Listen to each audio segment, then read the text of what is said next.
Welcome to Dirty Brown. I'm your host, Kriti J, and this is the podcast where I bring out the chardu and stir things up. In the last episode, we talked about the good woman, bad woman, or as we like to call it, the Ablanari versus Badchalan trope that Bollywood loves to play around with.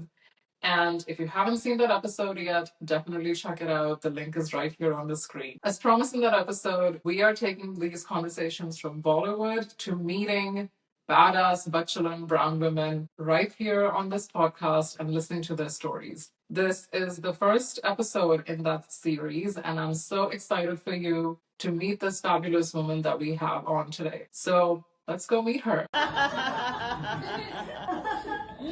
It's no wonder that I'm a hypochondriac.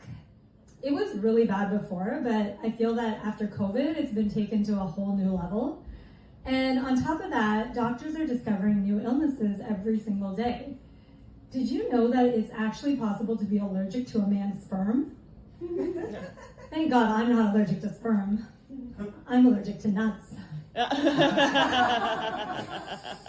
Welcome, Mita. Thank you. Thanks so much for having me. You recently did stand-up actually, and I had the opportunity and pleasure to actually see it in person. You were so amazing. How did that feel for you? Oh, thank you. It was a great experience. I think it's always intimidating and amazing when you have a lot of friends in the audience because you are kind of conscious of doing your best, impressing people, and also so grateful for having that opportunity to express your truth. Performing in front of people you know seems to be a lot harder than strangers. Like, at least that's how I feel. It is. I feel the same way because the night before we had a rehearsal show and I barely knew anyone in the audience. And I feel that I was more loose and it went better. And when I look out into the audience and I see all my friends, I get a little bit of that, oh, all these people know me and now they're watching me do something a little different. And so I become a little more self-conscious, but it's all part of it. And if it wasn't for my friends continually showing up and supporting me on my shows, I don't even think I'd be this far in my comedy journey. That's amazing. I'm glad you're doing it, and like I'm glad I was there to support you too. Like, you could see me, right? Because I was like, I could sitting in see the you. second row. You were right up front. I could see you smiling, and I could see you appreciating some of the riskier jokes. So I liked that. When you're up there, you actually can't see very far because the lights are so blinding. You can't even picture anyone naked because you just can't see them. Like, I think somebody had that joke around it. Like, they tell you to see everybody, like, picture everybody naked, but what if they're like kids in the audience? That is something a comedian would say for sure. Do you have more gigs coming up? Like, how I do you do. this? I'm opening for a comedian in Ottawa at Absolute Comedy in December. Oh, wow, congratulations. Thank you. So it's all part of the hustle. That's pretty amazing. So, listeners, if you are in Ottawa, when is the show? Sunday, December 14th. Sunday, December 14th. If you're in Ottawa, you should absolutely get the tickets now. Absolutely, because it's an absolute comedy. Yes, it's an absolute comedy, yes. And I'm sure you're going to have an amazing time. Mita is hilarious and you would not want to miss it. I want to jump right into it. Why I think that you are Badchalan. You are a brown woman in your 40s. You are pursuing comedy, and you do have some, sometimes risque jokes. And if that wasn't enough, you are also an activist. You have a blog around human rights and feminism. And, like in your 40s as a brown woman, being unmarried or without kids is like a big no-no in our culture. Looking at everything together, you are definitely an inspiration and a true Badchalan. Like, when you hear all of that, how does that resonate with you? Oh, thank you. That's it's very nice to hear. And it's nice to hear it spun in such a positive light because for sure, sometimes you do have that moment where you stop and think, am I where I wanted to be in my life? And I think we all do that no matter how much we accomplish, sometimes we feel like we haven't achieved what we want to achieve. But then when I really take a moment, I feel like, I am a Badchalan. And part of it is I feel that energy comes from the reflections of the women that I meet. The idea is that your reflection is not necessarily just who you look at, but who you are is reflected by all the people that you encounter and who change your life. So I feel that I am a reflection of you, I'm a reflection of the other women I meet, and that builds my energy, and that's how we all continue to grow and evolve.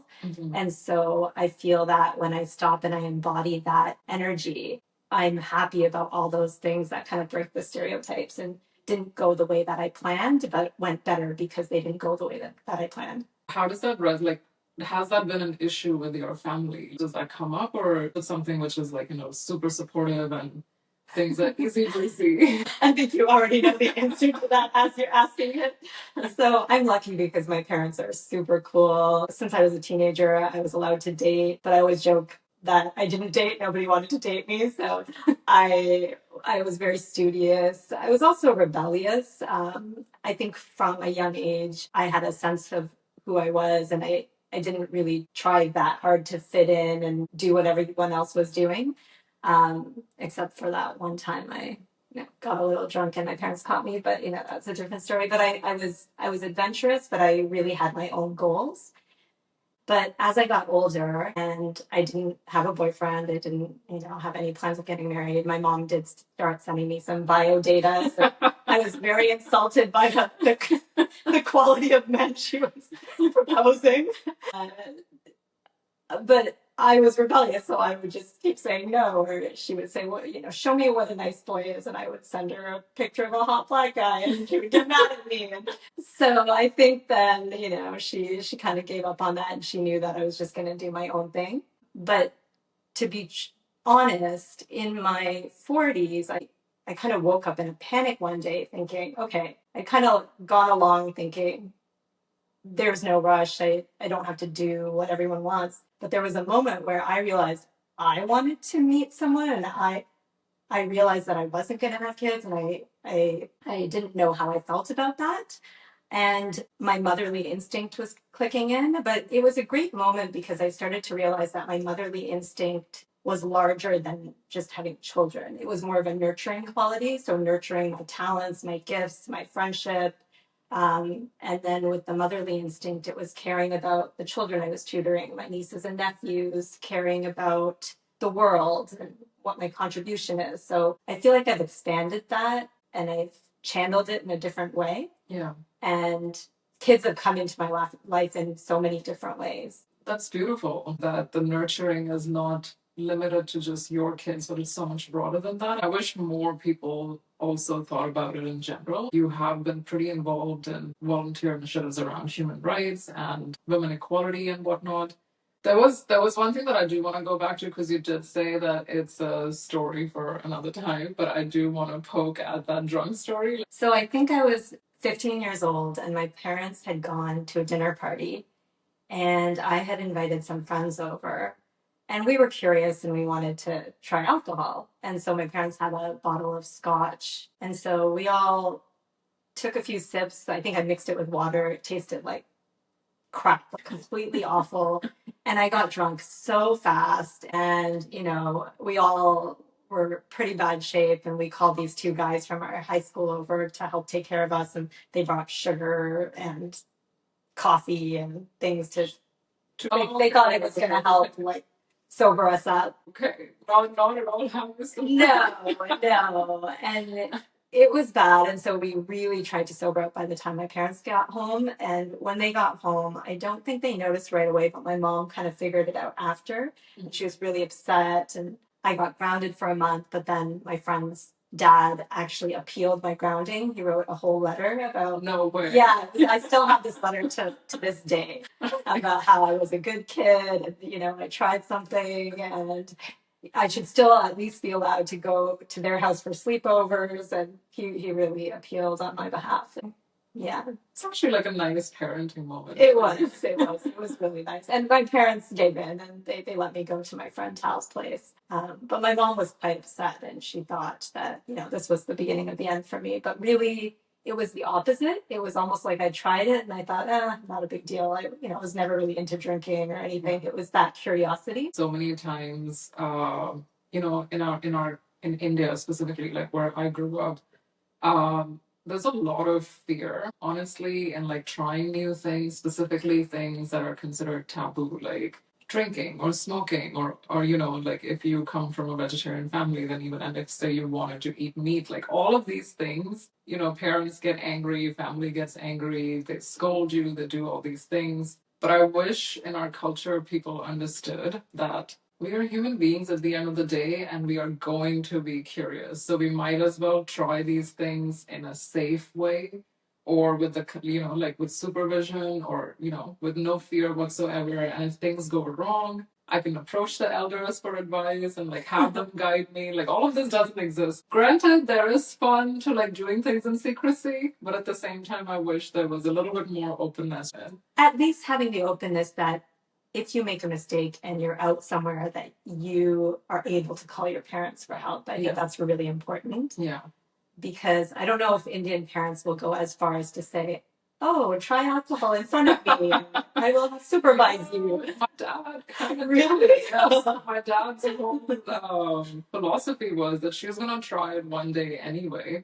So my first drink, I was a teenager, and like it was with my dad. He was like, you want to taste it, go for it. I was, I think, 17, 18. It is young to drink, but like he was just like, you're gonna get into college. You're gonna want to try these things, so you like get a taste of it, so that you don't go wild. That's a great strategy, honestly. I really want to know, have you done any of the risky jokes with specifically family members in the audience, and if so, how did that go? So far, I haven't gotten in trouble because my mom hasn't come to any of my shows, but definitely when she comes, I'll get in trouble, but not for the reason you think. So she wouldn't really be concerned about the sexual jokes, maybe because most of my risque material is more about lack of sex instead of sex. That kind of helps. Just like, okay, she's still fine. She's not getting any. She's telling everybody she's not getting any, but maybe that will help her get a man.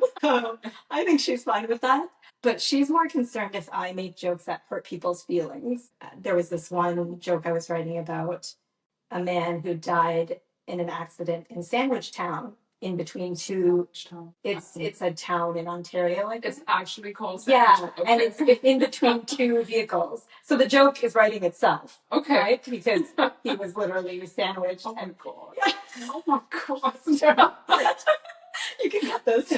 We're gonna rate this as 18 plus content. So I was telling her this story, and she said, "Oh, you can't make jokes about these things." I mean, that's dark humor. Yeah, it's dark humor. Yeah, like not everybody enjoys dark humor, but that is hilarious. Yeah, and even jokes about Indian names. So I sat next to this guy named Hardik, and he said, "No, it's Hardik," and Yeah. my mom said, "Oh, well, if Hardik comes to your show, he's not going to like that joke." Right. And I said, "Well, if Hardik doesn't have a sense of humor by now, it's going to be a long life for him." And even if I allude to something, she'll take it to the next level. She'll say something like, "Oh, yeah, I can't send Uncle your orgasm joke." And I'm like, "Mom, it's not even an orgasm joke."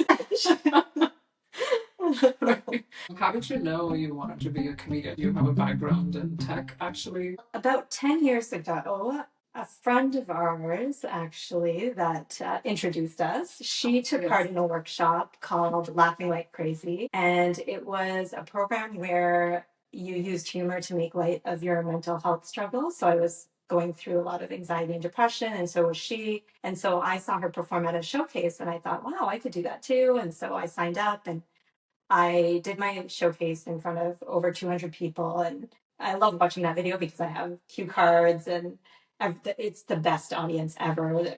Yeah. And for 10 years, I did nothing with comedy. Bit of a sad story. I had a close friend that passed away, and she had always told me to do it. Okay. And after she passed away, I realized life is so short, and anything can happen at any time. There's no sense of waiting on your dream. Yeah. And feeling self-conscious you can't do it. I'm sorry to hear about No, that. thanks. But it's great that you're doing it, because you really are. You are funny. Yeah, it's only been a couple of years, and it's been going really well. They say that for the first 2 years, you're always thinking of quitting, which is true, because it's hard. You have to go to open mics, things go up and down. Also, I'm starting it in my 40s, and people at the mics are in their 20s. But now it's addictive and it's fun and it's a sense of community. It brings people together. It's a bit of magic. So I did want to try something in this episode. We're doing the big Badchalan Energy Quiz. That kind of measures how Badchalan you are. Okay. Like, I'll say some statements and then you're just going to tell me whether that's really not you or very much you. How does that sound? Sounds great. All right, let's do this. So for the first question, if there are family gatherings or occasions, you are somebody who dress for yourself and you have had situations where you have upset a relative and they have passed a comment like, that dress is too short or please, importance of coverage, but you don't care and you dress for yourself. That is very much me. That happened to me actually, and it was cleavage. And I have to say that it did bother me, but I wore what I wore and I'm happy I wore it. I looked great, but it definitely still bothered me. No, why would it not? That's none of their business. Okay, so second question. Whenever an uncle or auntie drops casual sexism disguised as life advice, like, Beta, you should get married, or you shouldn't do that, girls don't do that, or give you backhanded compliments about your weight or hair or any other thing, you are someone who would definitely be called difficult because you're going to engage. 100%. I even engage with the Maharajas or the priests that I pick up from their houses to take to the wedding or to the ceremony. Somehow it always ends up being my job to drive them. And I know in that car ride, things are going to go down. Oh, shit. I want to know more about this. And so, they're great. And I'm a really curious person. I want to learn from them. I really like talking about Ayurveda and health and the chakras and spirituality. Yeah. But I know that as soon as it gets to, oh, are you married? Why not? We're gonna have a good chakras are all the chakras are gone. I'm no kids, but the chakras are destroyed. Who's paying for your chakras? So I do get that, but I find that now I use my sense of humor a lot instead of getting as angry. Mm-hmm. So I had, one of the priests asked me, why aren't you married? And he said, go out onto the street and grab the first man you see and say, marry me or I'll kill you. And I said, sir, do you think I haven't tried that? So it ends up being a humorous conversation. Don't leave feeling upset and, full of rage or feeling like I have to make my point. I feel like I can connect with the person. And even though our views are different, we can at least have a glimpse into each other.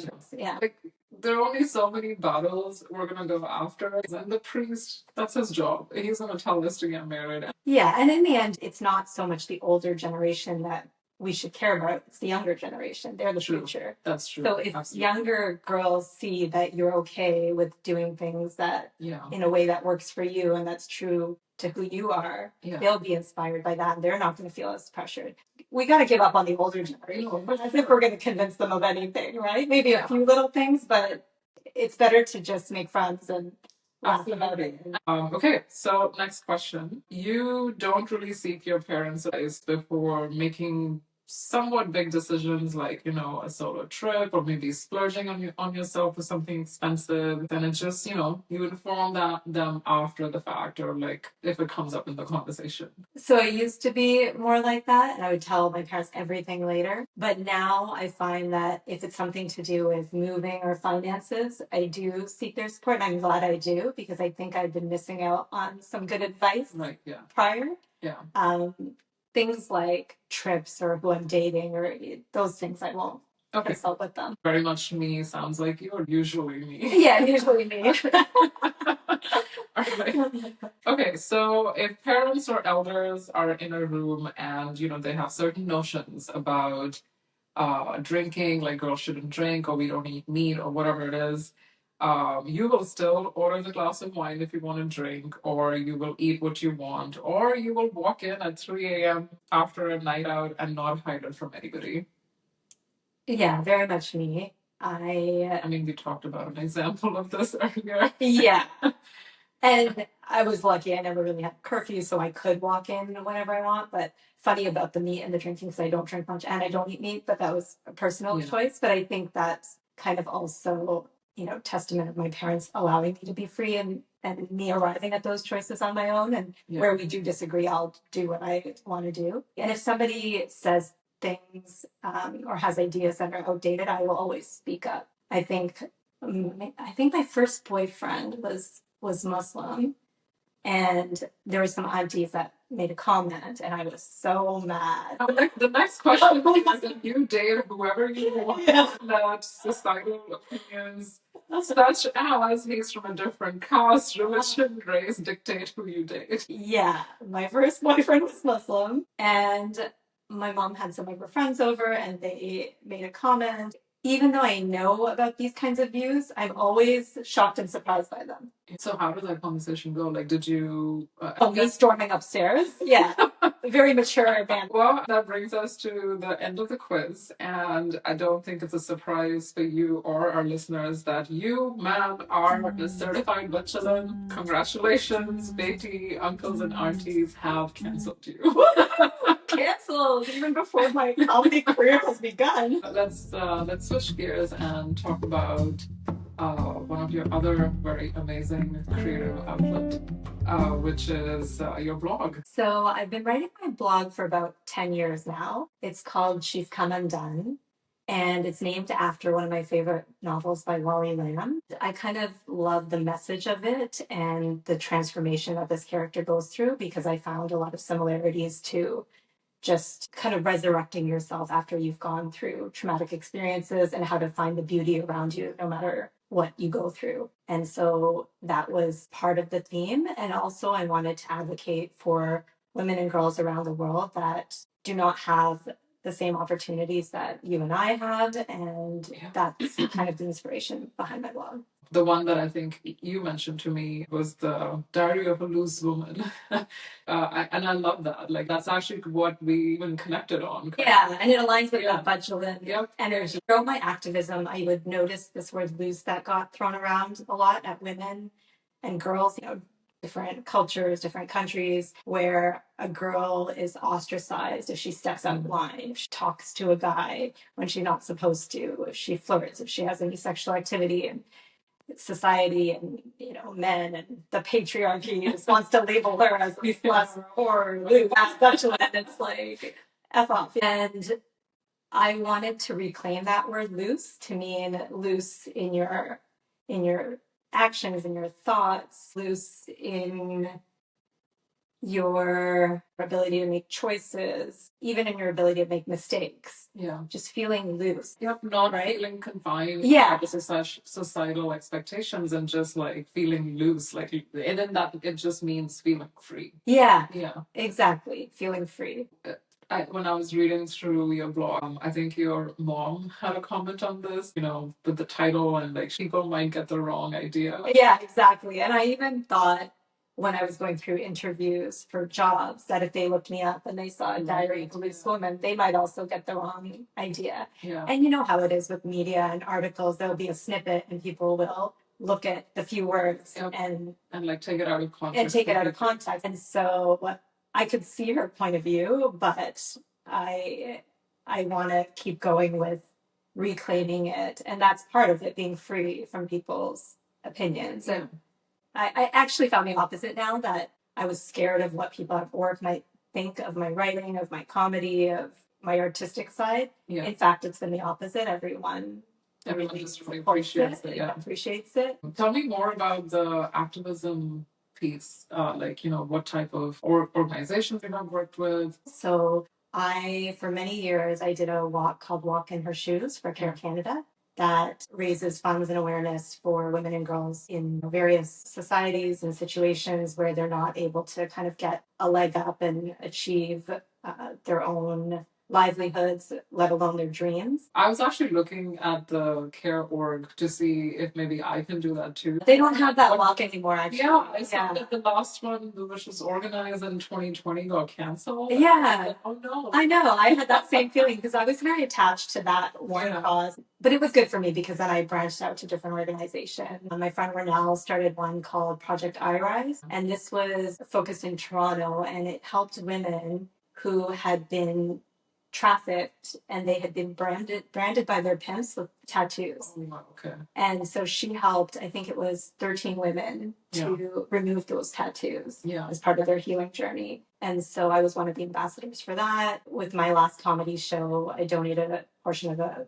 proceeds to Right to Learn Afghanistan, who have been offering online courses to girls kind of in secret that wish to learn. And kudos to the people on the ground who are making internet access available for these girls and women, right? Let's talk a little bit about Bollywood, because, you know, it won't be Dirty Brown without Bollywood. Do you have a favorite Bollywood movie? Anything with Rekha and Mita Bachchan. Yeah, that's how I grew up. I love those movies. And so the recent ones, like Lapata Ladies, Lapata Ladies, I would say, is one of my recent favorites. I love that movie. It's two women that are switched as brides, and they end up going to their wrong household. Spoilers. Yeah, I mean, it's in the first 10 minutes that happens, so not too much of a spoiler, but I love that movie because it really highlights every theme of, you know, what's expected of women, how hard it is to even escape those expectations, and what someone would have to go through to try and do that. And not all men are bad, you know, patriarchy is bad, but the patriarchy is a system of beliefs that's perpetuated by both men and women. Correct. And on either side, you'll have women that truly believe in that system. And then you'll also have men that do not believe in that system and that will support women. And I love seeing that on screen. Yeah, that nuance is very nicely portrayed. Like, and yes, it's not all men, but the statistics right now are not looking good for men. And we got to change that. But yes, that movie, I agree with you. It's a really sweet movie. And also, like, it is a very empowering movie too. And you do have the Abla Nari and Badchalan tropes that I talked about in the previous episode. You kind of see that a little bit in that movie too, and some nuances. So yeah, I love that movie for sure. I actually rewatched it recently. Oh, really? I want to rewatch it too. So that brings us to the end of this episode. Thank you so much, Mita, for joining us. And this was a really fun conversation, and I hope you enjoyed it. Thank you so much for having me. This was a blast. So that brings us to the end of the episode. I hope you enjoyed that conversation, and make sure to subscribe and follow along if you enjoyed that, and also share it with your friends. I will see you again with another interview or another take on Bollywood pop culture. Until next time, goodbye.